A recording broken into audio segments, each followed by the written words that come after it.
Okay, so we're sitting here with Nolan Collins, Firebirds overage defenseman, and obviously doing it from afar because of the way that the season ended for you, Collie. But want to check in, see how you're doing. Of course, not the way you wanted your OHL career to end, getting cut short to injury, but everything going good with you?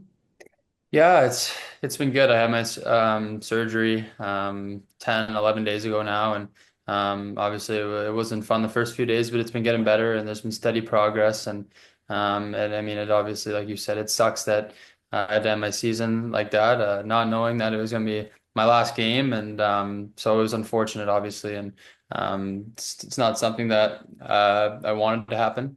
But it sucks, and I gotta deal with it now, and on the road to recovery. It's kind of a cruel thing, huh? Playing a contact sport where at any given moment something could happen to you and you don't know that. All right, yeah, that was the last time you stepped on OHL ice. Yeah, no, it's crazy because it's I don't want to say it's all luck, but a lot of it is. I've never dealt with a serious injury like this in season before, or something serious enough where I need to get an operation done on it. So it's all kind of new for me in season, and like you said, it's unfortunate and it sucks that it had to end like this. Let's talk happier times though and look back at everything you accomplished in your OHL career because it's quite a lot. And going back to when you first joined the league, and what do you remember about when you were drafted in the OHL draft by the Sudbury Wolves? Yeah, I mean, it was an exciting day. I just remember being just back there and had it on the laptop, and because it was the first time, there was no in person or anything like that. It was all virtual. And just to see your name go, and it was just the next step in my career at that point, and it was a really cool moment, me being 16 and being drafted to the OHL, and then I've been lucky enough to play following we had the COVID year my first year, and then an additional 4 seasons in the OHL, and it's been awesome. It's been an amazing experience, and I cherish all the little things and the memories that I have from what this league's done for me, and I'm very happy about it. You look back at when you were that 16-year-old kid sitting not far from where you are right now and looking at the laptop and seeing your name. If you could tell that kid what you've accomplished, these years later, you think you'd be proud of yourself? Yeah, I think you would, for sure. I mean, you never know as a 16-year-old coming out of minor hockey how your career is going to go. You're just kind of working as hard as you can and hoping for the best. So I'm sure he would be proud of where I've came to in my career and how much better I've gotten since I was that 16-year-old kid playing for the Whippy Wildcats. So came a long way and hopefully continue developing and continue my career as long as I can. So coming out of playing for those Whitby Wildcats and going to Sudbury, was what was that like, kind of getting your first assimilation into the league and going to Sudbury, which is, it's a little bit up there. Yeah, no, I mean I just remember just as a kid like the speed of the game was just it's just the next level, right? So as you keep getting up to levels, it's mostly the same game, I would say. It's just everything's done faster. You got to be able to read plays faster, think faster, and obviously be faster, bigger, stronger, and that type of thing. So I mean it was definitely it was challenging at the start to get into the speed, but once you get used to it and it becomes second nature. You keep growing as a player, and yeah, like it was good up in Sudbury. I got my first year there. I was as a 17-year-old. It was good. I got a lot of playing time and kind of earned my coach's trust over the course of the year, and had a great year of development. And I all my years in the OHL, I just like I said, cherish and I'll always remember them. Let's talk about the move to Flint because you had been a Sudbury Wolf for your entire OHL career until this year. And you get the offseason trade coming to Flint. Kind of what were your feelings? What were your expectations? And how were they either met, exceeded, or just how you feel after being a Flint Firebird? Yeah, so I mean, being in Sudbury the last 3 years, like my first year we didn't play Flint at all because we only played half the season or half the league, sorry. And then we play them twice a year, once in Flint, once at home. And my first time playing when we played Flint as an 18-year-old when we were in Flint, I couldn't play that game. I was injured. It was at the start of the season, I still remember. So I only played in the door one time in my 3 years kind of before I went to Flint. So I really didn't know much about it.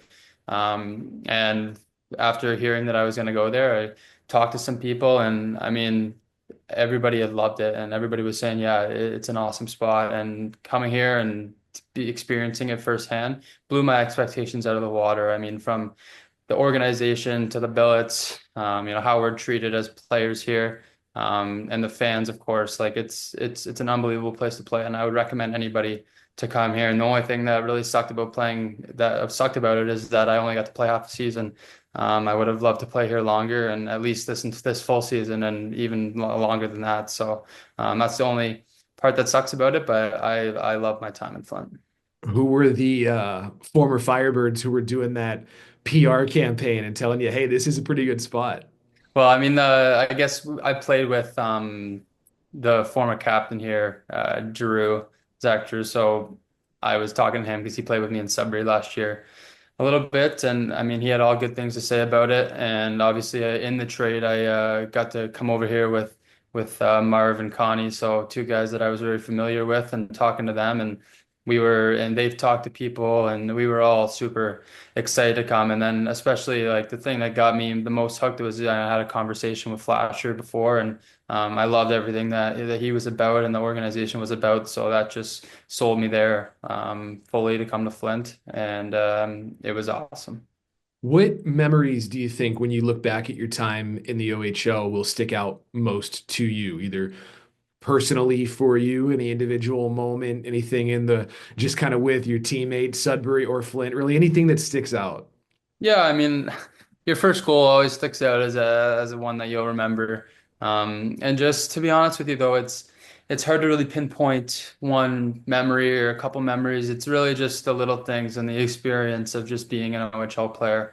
Bus trips. I at the start I was annoyed with them because they were long in Sudbury, and but as I got older, I come to appreciate them, and I love going on the bus now and just being with the guys. It's awesome just whatever, playing cards on the bus. We play lots of other fun games too, and it's the little things like that.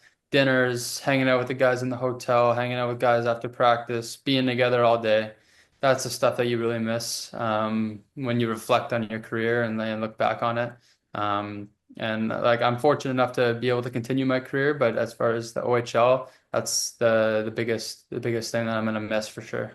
And no, you lead me nicely into something else I wanted to hit on, which is kind of you being that first class of CHL players that get those opportunities in the NCAA ranks with that eligibility rule shifting early in this OHL season. So, kind of what does that open up for you? How does that help, your class of players? And just tell me about that, how that process went with Penn State. Yeah, I mean, it's obviously amazing and like you said, my class is lucky enough to be the first players to have the opportunity to do this. And it was kind of something that we had heard rumored at the start of the year. And then all of a sudden it was true. And you started seeing schools at games. And, I was lucky enough to have a nice Zoom call with Penn State, and I committed to them kind of by the end of it. And I'm really excited about that. It's just an amazing opportunity to go there and continue your development as a player, and also get your education at the same time. So I'm really looking forward to that. And like I said, it's awesome. It's really lucky and awesome for my kind of class of players that we have that opportunity. Now, I remember I asked you at some point after you had committed, but well, before your season got cut short, if you had visited yet, and you hadn't, have you been able to make it to Penn State yet? Yes, I got to go down for a couple days before my surgery, and I got to experience a whiteout game, which was really cool.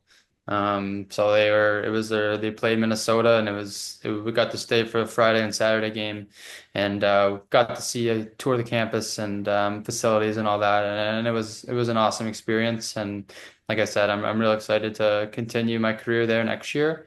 And yeah, it was cool to see. It's very different than kind of what the OHL is as far as like the school atmosphere. And I'm going back to being a student, which is different, obviously. I mean, I've kind of kept on classes and usually take a class a semester even during the OHL, but it'll be different being a full-time student and then also balancing hockey. But I'm excited for the challenge. What are you going to study? I'm gonna be in business. I don't know the exact chain yet, or I haven't decided exactly. but something in regards to business. So as we kind of wrap things up here, and it is great that you're going to be able to be here for OA night and kind of some end of season stuff. Just this season with the Firebirds, I know I asked you about overall kind of memories and everything. Is there anything that sticks out as specifically as a Firebird, something that you are gonna smile back on? Yeah, I mean something that's might be small, but like I thought was really cool was just kind of the coming out to the fire and stepping out on home ice, and we got a great crowd and the fans are going nuts, and you're coming out with the flames going, and I always thought that was a really cool touch, and it really it shows kind of Flint Firebirds. That's kind of with the fire and everything. So that was really cool. And then like I said, like it's hard. It's really hard to pinpoint certain things, but it's just going to be competing with these guys. I love this group of guys. It was an awesome experience, and winning games with them, and having fun and the little things in the process that I talked about earlier is something I'm really going to miss. And I yeah, I'm it's gonna be fun to look back on those memories when I'm older, and I'm just gonna wish that I was back there playing still. But I obviously loved my time in Flint. Collie, I think I can speak for the organization, everybody around, where we echo that it's a shame that you didn't get longer as a Firebird, even just that full season. But it has been an absolute delight having you here, and we'll be rooting for you in Penn State and every step along the way. I appreciate it. Thanks, Brian.